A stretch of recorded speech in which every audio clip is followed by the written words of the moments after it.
Even though BIFF is 8 years old, it's a little known fact that Gary Weeks has been to it 9 times. It's true. You have. Yeah, one year was really hard to find people. There it was, yeah, exactly. They knew you were coming. The very first award winner at BIFF, and back again with something that's against type this time. Yeah, absolutely. Bet on Rent, I get to play a contract killer, which I don't think I've ever played. I've been a contract killer before. Different But life. playing one is very different. It's a whole different market, right? Well, it was a crowd pleaser. You had probably one of the biggest crowds we've had so far. Yeah, that was really cool. I mean, that's one of the things I really love so much about Buford and the crowds. I mean, like you've got 9 a.m. crowds that knock out the best crowds at a lot of bigger festivals I've been to. It's pretty impressive, and it's humbling to see all those people out there. Yeah, well, you talked about playing against type. This is something the stony face thing. You're playing a guy who's a contract killer, not a lot of facial expression. Yeah. The director wanted that, but you mentioned it's really, really hard to do that. Yeah, it was really hard. Well, we kept talking about it, and we do a take, or we go through rehearsal, and I do my Gary Weeks thing.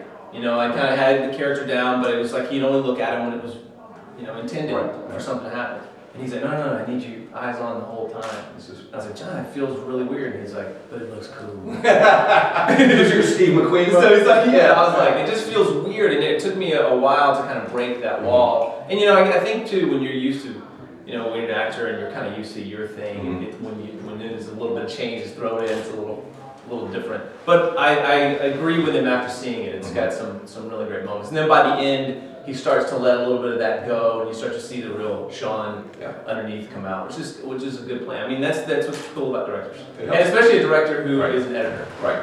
And you mentioned that. A lot of this comes together. It all comes together in the editing. And we've got a 2-time Oscar winner at the festival this year, Arthur Schmidt. Oh yeah. Looking forward to talking to him as well. But this is as an editor, you're looking at these performances. You're shaping them. I mean, absolutely. You've got to have faith in the editor as well. Oh yeah. Yeah, I mean, that's one of the, honestly, I think that was, every actor says they have like a breakthrough moment, something happens in their life where they go, oh, I'm starting to get it. And mine was being in an editing room and watching how it all worked on my first feature. It was 29, ironically. And sitting there watching it, and I'm like, you can really, it's not rocket science anymore. You go out there, you do what you do. If you get 90% of a take, that's amazing.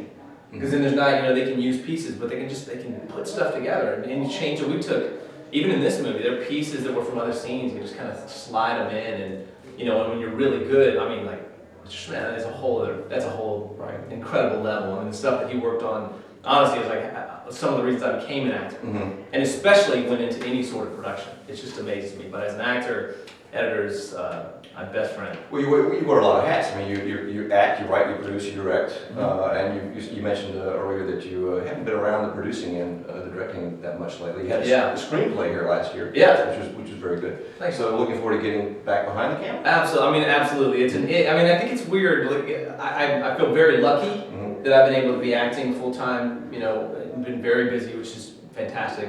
But there's that itch to do, a little more creative and get to kind of control it more. I mean, it's hard when you're kind of like that. You get to be a little bit of a control freak to a point where you want to be able to create and bring in people and have fun.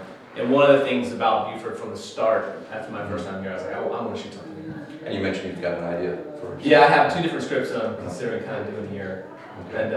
And by considering, I mean I really want to do them this year. All right. Because that's the goal. That's the goal. Thank you. Bring it to town. That's why the film festival exists. Exactly. It's a beautiful town. It's everything. Yeah, it is. You've got everything, and we've got a long, rich history of shooting film. Absolutely. We haven't done that in a long time, so bring it back. I know. Absolutely. We'll give you your own chair. I like it. I like it. Forever. As long as you misspell Gary, it would be just like everything. Just like everything I've done. Thanks a lot, and get more on Gary's film at BufordFilmFestival.com. Thanks, guys.